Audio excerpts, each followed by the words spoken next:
भारत में cervical cancer की पहली स्वदेशी वैक्सीन किसके द्वारा लॉन्च किया गया? तो इसका आंसर है serum institute of India. Serum institute of India द्वारा भारत में सर्वाइकल कैंसर की पहली स्वदेशी वैक्सीन लॉन्च की गई है। इस वैक्सीन का नाम क्या है? इस वैक्सीन का नाम है सर्वावैक। और बात करें सीरम इंस्टीट्यूट ऑफ इंडिया की, तो इसके सीईओ कौन है? इसके सीईओ है अदार पूनावाला। अगला क्वेश्चन लेते हैं, भारत और नेपाल के बीच कौन से क्षेत्र में समझौता किया गया है? तो इसका आंसर है जैव विविधता संरक्षण। हाल ही में भारत और नेपाल के बीच में जैव विविधता संरक्षण के क्षेत्र में समझौता किया गया है। बात करें इसके उद्देश्य की, तो ये दोनों देशों के बीच में जो गलियारे हैं और आपस में जितने भी क्षेत्र जुड़े हैं उनका विकास और वन्य जीव, प्राणियों, पर्यावरण, जैव विविधता संरक्षण और जलवायु परिवर्तन के क्षेत्र में सहयोग और समन्वय को बढ़ावा देना है। अगला क्वेश्चन लेते हैं, CAPE ई आवास वेब पोर्टल किसने लॉन्च किया? तो इसका आंसर है केंद्रीय गृह एवं सहकारिता मंत्री अमित शाह। केंद्रीय गृह एवं सहकारिता मंत्री अमित शाह द्वारा CAPE ई आवास वेब पोर्टल को लॉन्च किया गया। इसका उद्देश्य क्या है? तो इसका उद्देश्य है केंद्रीय सशस्त्र पुलिस बलों के कर्मियों के लिए आवास उपलब्ध कराना, नए मकानों के निर्माण तथा CAPF की आवंटन नीति में सुधार करना, इसका प्रमुख उद्देश्य है। अगला क्वेश्चन लेते हैं, सिनर्जी नामक अभ्यास किससे संबंधित है? तो इसका आंसर है साइबर सुरक्षा। भारत के इलेक्ट्रॉनिक्स एवं IT मंत्रालय तथा सिंगापुर की सुरक्षा एजेंसी एवं इस वर्किंग ग्रुप के 13 अन्य देशों के साथ सिनर्जी साइबर सुरक्षा अभ्यास किया गया। बात करें इसके उद्देश्य की, तो ये क्या है? रैंसमवेयर और जबरन वसूली की नीयत से किए गए साइबर हमलों के खिलाफ एक सुदृढ़ नेटवर्क तैयार करना इसका मकसद है। अगला क्वेश्चन लेते हैं, कोयला मंत्रालय द्वारा 2024-25 तक कितने अरब टन कोयला उत्पादन का लक्ष्य रखा है? तो इसका आंसर है 1.23 अरब टन। देश की ऊर्जा सुरक्षा नीति को सुनिश्चित करने के लिए वित्त वर्ष 2024-25 तक कोयला उत्पादन 1.23 अरब डॉलर का लक्ष्य रखा गया है। अगला क्वेश्चन लेते हैं, युद्धाभ्यास वोस्तेक 2022 का आयोजन कहाँ किया जा रहा है? तो इसका आंसर है रूस। हाल ही में 1 सितंबर से 7 सितंबर 2022 तक आयोजित होने वाले इस युद्धाभ्यास में भारत, चीन, रूस, बेलारूस आदि देश भाग ले रहे हैं। यह एक बहुराष्ट्रीय युद्धाभ्यास है। इसमें विभिन्न देशों से लगभग 50,000 सैनिक भाग ले रहे हैं। अगला क्वेश्चन लेते हैं, G20 देशों के पर्यावरण और जलवायु मंत्रियों की बैठक का आयोजन कहाँ किया जा रहा है? तो इसका आंसर है बाली, इंडोनेशिया।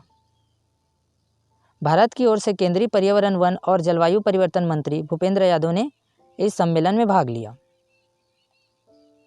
G20 2022 के सम्मेलन का मेजबान इंडोनेशिया है। भारत 2023 में G20 की बैठक की मेजबानी करेगा। बात करें G20 की, तो G20 क्या है? ये विश्व बैंक एवं अंतर्राष्ट्रीय मुद्रा कोष के प्रतिनिधि एवं यूरोपीय यूनियन तथा 19 देशों का एक समूह है। इसका कोई स्थायी सचिवालय भी नहीं है और ना ही इसका कोई मुख्यालय है। G20 सम्मेलन में जो अपने देश की तरफ से जो प्रतिनिधि भाग लेते हैं उसे शेरपा कहा जाता है। इसका पहला सम्मेलन 2008 में हुआ था और ये अमेरिका की अध्यक्षता में संपन्न हुआ था।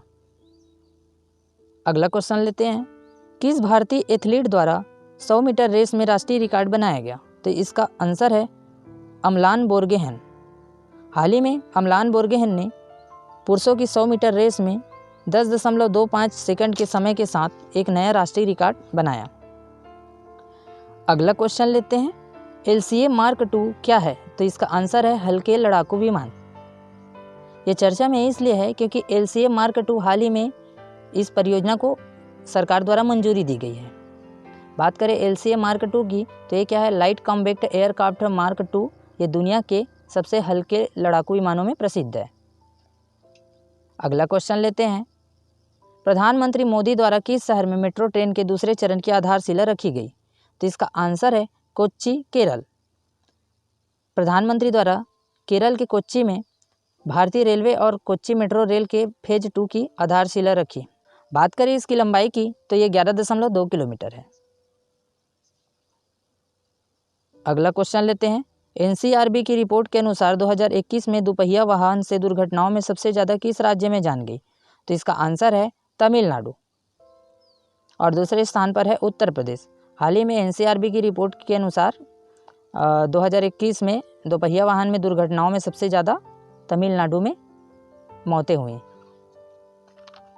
अगला क्वेश्चन लेते हैं, दुनिया का सबसे बड़ा कार्बन फाइबर प्लांट बनाने की घोषणा किस कंपनी द्वारा किया गया? तो इसका आंसर है रिलायंस इंडस्ट्रीज। हाल ही में रिलायंस इंडस्ट्रीज द्वारा गुजरात के हजीरा में भारत का पहला एवं दुनिया का सबसे बड़ा कार्बन फाइबर प्लांट बनाए जाने की घोषणा की गई है। अगला क्वेश्चन लेते हैं, राष्ट्रीय पोषण सप्ताह कब से कब तक मनाया जाएगा? तो इसका आंसर है 1 सितंबर से 7 सितंबर तक। बात करें राष्ट्रीय पोषण सप्ताह के उद्देश्य की, तो इस कार्यक्रम का मुख्य उद्देश्य बच्चों के स्वास्थ्य की रक्षा हेतु उचित पोषण के महत्व में जागरूकता पैदा करना। अगला क्वेश्चन लेते हैं, अंतर्राष्ट्रीय स्पेस स्टेशन के लिए निर्धारित स्पेस क्रू मिशन 2022 के साथ अंतरिक्ष में जाने वाली पहली अमेरिकी मूल की महिला कौन है? तो इसका आंसर है निकोल मान। स्पेस क्रू मिशन नासा और स्पेस एक्स दोनों का एक संयुक्त कार्यक्रम है और स्पेस क्रू मिशन 2022 के साथ अंतरिक्ष में जाने वाली पहली महिला अमेरिकी मूल की निकोल मान है। तो ठीक है दोस्तों, इस वीडियो में इतना ही। मिलते हैं नेक्स्ट वीडियो में करेंट अपडेट के साथ में। आपने हमारे चैनल को सब्सक्राइब किया है तो आपका बहुत बहुत धन्यवाद, और यदि आपने हमारे चैनल को सब्सक्राइब नहीं किया है अभी तक तो ज़रूर सब्सक्राइब कर लें। Thank you.